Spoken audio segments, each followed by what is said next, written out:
وَلَقَدْ يَسَّرْنَا الْقُرْآنَ لِلذِّكْرِ فَهَلْ مِن مُّدَّكِرٍ. ఆ రోజు దుర్మార్గుడైన వ్యక్తి తన చేతులను కొరుక్కుంటూ ఇలా అంటాడు, అయ్యో, నేను దైవ ప్రవక్త మార్గాన్ని అనుసరించి ఉంటే ఎంత బావుండేది. అయ్యో, నా పాడుగాను, నేను ఫలానా వ్యక్తిని స్నేహితునిగా చేసుకోకుండా ఉంటే ఎంత బావుండేది. నా వద్దకు ఉపదేశం వచ్చిన తరువాత కూడా వాడు నన్ను అపమార్గం పట్టించాడే. ఎంతైనా శైతాను మనిషికి ద్రోహం చేసేవాడే. మీ ధోరణి సరైనది కాదు. భూమి దంచి దంచి చదునుగా చెయ్యబడినప్పుడు నీ ప్రభు స్వయంగా వరుసలు తీరిన దైవదూతల సమేతంగా తెంచినప్పుడు నరకం సైతం తేబడిన నాడు, ఆనాడు మనిషికి జ్ఞానోదయమవుతుంది. కాని ఆ రోజు జ్ఞానం కలిగి ఏం లాభం? అయ్యో, నేనీ పరలోక జీవితం కోసం ముందుగానే జాగ్రత్తపడి ఏదైనా చేసుకుని ఉంటే ఎంత బావుండేది అని అతనంటాడు. మరి ఆ రోజు అల్లాహ్ శిక్షించినట్లుగా శిక్షించేవాడెవడూ ఉండడు. అలాగే ఆయన బంధించినట్లుగా ఎవడూ బంధించలేడు. ఆ రోజు వారి ముఖాలు అగ్నిలో అటూ ఇటూ పొర్లింపబడతాయి. అప్పుడు వారు, అయ్యో, మేము అల్లాహ్కు ప్రవక్తకు విధేయత చూపి ఉంటే ఎంత బావుండేది అని అంటారు. ఇంకా ఇలా అంటారు, ప్రభూ, మేము మా సర్దారులు పెద్దలు చెప్పినట్లు విన్నాము.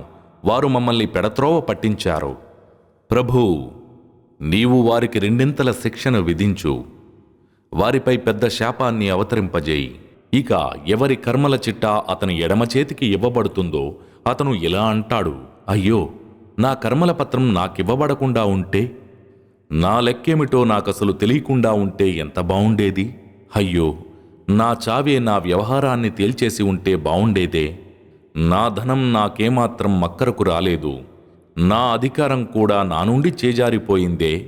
అప్పుడిలా ఆదేశించబడుతుంది, పట్టుకోండి వాణ్ణి, వాడికి మెడలో గుదిబండ వేయండి, మరి వాణ్ణి నరకంలోకి త్రోసివేయండి, మరి వాణ్ణి 70 మూరల పొడవగల సంకెళ్లతో బిగించి కట్టండి. ప్రాపంచిక జీవితపు ఉపమానం మేము ఆకాశం నుంచి కురిపించిన వర్షపు నీరు లాంటిది. ఆ నీటి ద్వారా మనుషులకు, పశువులకు ఆహారంగా ఉపయోగపడే భూ ఉత్పత్తులు దట్టంగా మొలకెత్తాయి. క్రమంగా ఆ నేల అందంగా ముస్తాబై నవనవలాడుతున్నప్పుడు ఇక అది పూర్తిగా తమ సొంతమైనట్లేనని దాని యజమానులు భావించారు. అప్పుడు అకస్మాత్తుగా రాత్రిపూటనో పగటిపూటనో మా తరఫున ఒక ఆజ్ఞ దానిపై వచ్చిపడింది. అసలు నిన్న అక్కడ ఏమీ లేనట్లే మేము దానిని తుడిచిపెట్టేశాము. ఈ విధంగా మేము చింతన చేసేవారి కోసం ఆయుతులను స్పష్టంగా విడమర్చి చెబుతాము. మీ సిరి సంపదలు, మీ సంతానం నిజానికి మీ పాలిట ఓ పరీక్ష, గొప్ప ప్రతిఫలమైతే అల్లాహ్ వద్ద ఉన్నది. అయ్యో, నేను నా ప్రభువుకు సహవర్తులుగా ఎవరినీ నిలబెట్టకుండా ఉంటే ఎంత బావుండేది అని ఆ వ్యక్తి అన్నాడు. అల్లాహ్ పట్టు నుంచి అతన్ని రక్షించి సహాయపడటానికి అతని జనసమూహమేదీ రాలేదు. స్వయంగా అతను కూడా ప్రతిఘటించలేకపోయాడు. సర్వాధికారాలు సత్యబద్ధుడైన అల్లాహ్వేనని, పుణ్యఫలం ప్రసాదించడంలోనూ ఆయనే ఉత్తముడని, పర్యవసానం రీత్యా కూడా ఆయనే అత్యుత్తముడని అక్కడే తేలిపోయింది. మేము పర్వతాలను నడిపిస్తాము. నువ్వా రోజున భూమిని చదును చేయబడి ఉన్నట్లుగా చూస్తావు. జనులందరినీ మేము సమీకరిస్తాము. వారిలో ఏ ఒక్కరినీ వదిలిపెట్టము. వారంతా నీ ప్రభు సమక్షంలో వరుసగా నిలబెట్టబెడతారు. నిశ్చయంగా మేము మిమ్మల్ని మొదటిసారి పుట్టించినట్లుగానే మీరు మా వద్దకు వచ్చేశారు. కానీ మీరు మాత్రం మేమెన్నటికీ మీకోసం వాగ్దాన సమయం నిర్ధారించము అనే తలపోసేవారు. కర్మల పత్రాలు ముందు ఉంచబడతాయి. నేరస్తులు ఆ పత్రాల్లో రాయబడి ఉన్నదాన్ని చూసి భీతిల్లుతూ, అయ్యో, మా దౌర్భాగ్యం, ఇదేమి పత్రం, ఇది ఏ చిన్న విషయాన్ని, ఏ పెద్ద విషయాన్ని వదలకుండా నమోదు చేసిందే అని వాపోవడం నువ్వు చూస్తావు. తాము చేసినదంతా వారు ప్రత్యక్షంగా చూసుకుంటారు. నీ ప్రభువు ఎవరికీ అన్యాయం చెయ్యడు. నరకం దగ్గర వారు నిలబెట్టినప్పుడు నీవు వారిని చూస్తే ఎంత బావుండు. అయ్యో, మేము మళ్లీ తిరిగి పంపబడితే బావుండునే. అదే గనక జరిగితే మేము మా ప్రభువు సూచనలను తిరస్కరించము, ఇంకా మేము విశ్వాసులలో చేరిపోతాము అని ఆ సమయంలో వారు పలుకుతారు. అసలు విషయం అది కాదు. వారు అంతకుముందు దేన్నైతే కప్పిపుచ్చేవారో అది వారి ముందు బహిర్గతమయ్యింది. ఒకవేళ వారు తిరిగి పంపబడినప్పటికీ తమకు వారించబడిన పనులన్నీ మళ్లీ చేస్తారు. ముమ్మాటికి వాళ్ళు అబద్ధాల కోరులు. ఈ ప్రాపంచిక జీవితమే అసలు జీవితం. మళ్ళీ మనం బ్రతికించబడడం అనేది కల్లా అని వారు చెబుతున్నారు. వారు తమ ప్రభువు ఎదుట నిలబెట్టబడిన దృశ్యాన్ని నీవు చూస్తే బావుండేది, ఇది నిజం కాదా అని అల్లాహ్ అడుగుతాడు. దానికి వారు ఎందుకు నిజం కాదు, మా ప్రభువు సాక్షిగా ఇది నిజమే అని అంటారు.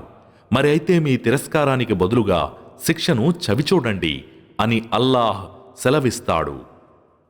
అల్లాహ్ను కలుసుకోవలసి ఉందనే విషయాన్ని ధిక్కరించిన వారు నిశ్చయంగా నష్టానికి గురయ్యారు. ఆఖరికి ఆ నిర్ధారిత సమయం అకస్మాత్తుగా వచ్చిపడినప్పుడు అయ్యో, ఈ విషయాన్ని మేము ఎంత నిర్లక్ష్యం చేశాం అని బాధపడతారు. వాళ్ల పరిస్థితి ఎలా ఉంటుందంటే వారు తమ బరువులను తమ వీపులపై మోస్తూ ఉంటారు. తెలుసుకోండి, వారు మోసే బరువు చాలా చెడ్డది. ప్రాపంచిక జీవితం ఆట తమాషా తప్ప మరేమీ కాదు. అయితే భయభక్తులు కలవారి కోసం పరలోక నిలయం ఎంతో మేలైనది. ఏమిటి, మీరు బొత్తిగా బుద్ధిని ఉపయోగించరా? చివరికి వారిలో ఎవరికైనా చావు వచ్చినప్పుడు, ఓ ప్రభు, నన్ను తిరిగి వెనక్కి పంపించు, నేను వదిలి వచ్చిన లోకంలోకే వెళ్ళి సత్కార్యం చేస్తాను అని అంటాడు. ముమ్మాటికి అలా జరగదు. అది అతను అంటున్న ఒక మాట మాత్రమే. వారు మళ్లీ సజీవులై లేచే రోజు వరకు వారి వెనక ఒక అడ్డుతెర ఉంటుంది. మరి శంఖం పూరించబడినప్పుడు వారి మధ్యన బంధుత్వాలు గాని ఉండొకరిని అడిగి చూడటం గాని ఆనాడు ఉండదు. ఎవరి త్రాసుపళ్ళెం బరువుగా ఉంటుందో వారు సాఫల్యం పొందిన వారవుతారు. మరెవరి త్రాసుపళ్ళెం తేలిగ్గా ఉంటుందో వారే తమకు తాము నష్టం చేకూర్చుకున్నవారు. వారు సదా నరకంలో ఉంటారు. వారి ముఖాలను అగ్ని మార్చివేస్తూ ఉంటుంది. అందువల్ల వారు కడు అందవికారంగా మారిపోతారు. నా ఆయుతులు మీకు చదివి వినిపించడం లేదా? అయినప్పటికీ మీరు వాటిని ధిక్కరించేవారు అని వారితో చెప్పినప్పుడు, ప్రభు, మా దౌర్భాగ్యం మమ్మల్ని శాసించింది, నిజంగా మేము మార్గభ్రష్టులం అని వారంటారు. మా ప్రభు, మాకు ఇక్కడి నుంచి విముక్తిని ప్రసాదించు. మేము గనక మళ్ళీ ఇలాగే చేస్తే అప్పుడు నిశ్చయంగా మేము దుర్మార్గులమవుతాము అని విజ్ఞప్తి చేసుకుంటారు. ధూర్తులై ఇందులోనే పడి ఉండండి, నాతో మాట్లాడకండి అని అల్లాహ్ అంటాడు.